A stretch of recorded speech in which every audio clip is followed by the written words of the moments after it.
And of course today, you know, there's all this stuff going on with Coach Pearl and all that, and you know, it's really unfortunate because as I drove down today, right down by Neyland, you know, I got to thinking, you know, you have all of this, you know, going for you. You know, you have this great fan support. You got support, you know, here and there. You've got all the money that you possibly could ever make as a coach. You know, you never want to put yourself in a position, you know, where you have to go outside the rules.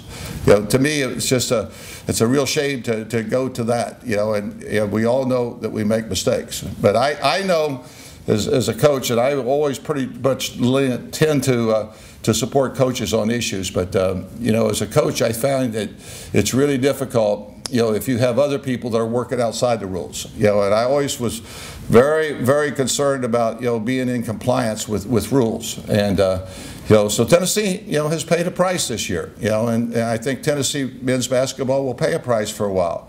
But it's just really a shame because to me this is all nonsense, because when you have all the amenities that Tennessee has, you know, you just don't have to do the other. You know, so it looks like, you know, things are going to pretty much come to a head real soon, and we're going to know what's going to happen. But it's a real shame to have ever kind of crossed that line and gotten where Tennessee is today.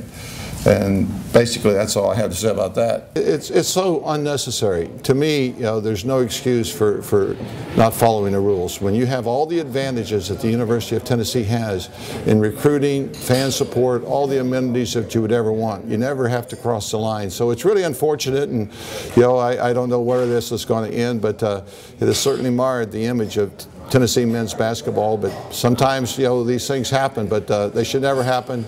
In my opinion, it's very much nonsense. And how disappointing is it to see the name of Tennessee be dragged through the mud because of the actions of 1 or 2 or 3 people? Yeah, you know, that's just, again, you know, that's the consequences of crossing over the line, and you just don't want to do that. You know, and I'm sure Coach Pearl and his staff certainly regret it. They have certainly felt the wrath of those who, you know, who certainly have been opposed to all that, and you know, it's a shame, but you know, we all have to move on, and hopefully, you know, Coach Pearl and his staff will certainly have, you know, some things that will happen to him here that will allow him to continue to coach. It was said to me today that you ran the Tennessee program in a time when every coach in the SEC was cheating. You ran it cleanly? Well, everybody in you know, the SEC was cheating. I don't think everybody cheats. You know, I think there's schools that are really aggressive schools in recruiting, and they push the envelope as much as they can to gain an advantage.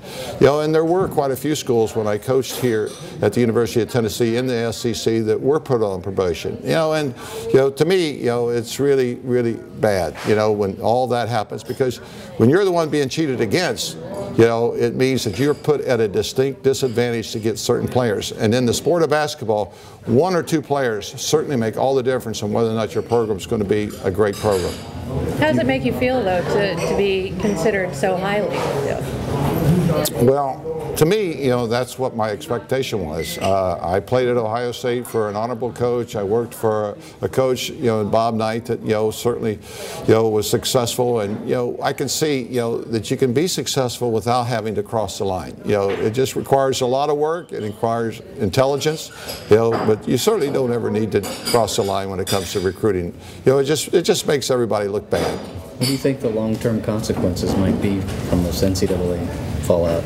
Well, I don't know if you ever truly get away from it, because what is your legacy going to be, you know, when it's all said and done at the end of your coaching career? You know, did you do things the right way? Did you win? And of course, to me, it's a matter of, you know, what is the honorable thing for you to be able to do? You know, I think we all want to have a great legacy when it's said and done. You know, but if you're winning and you're cheating to win, wins don't really mean anything.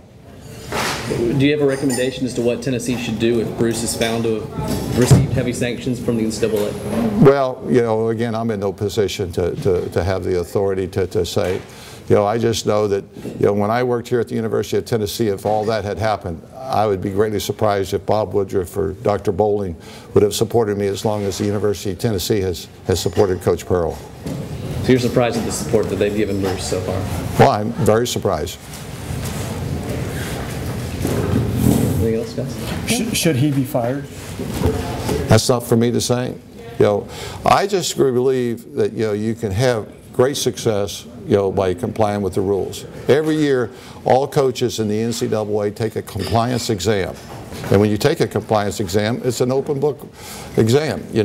You're asked questions about all the rules in recruiting, and you're expected to know them.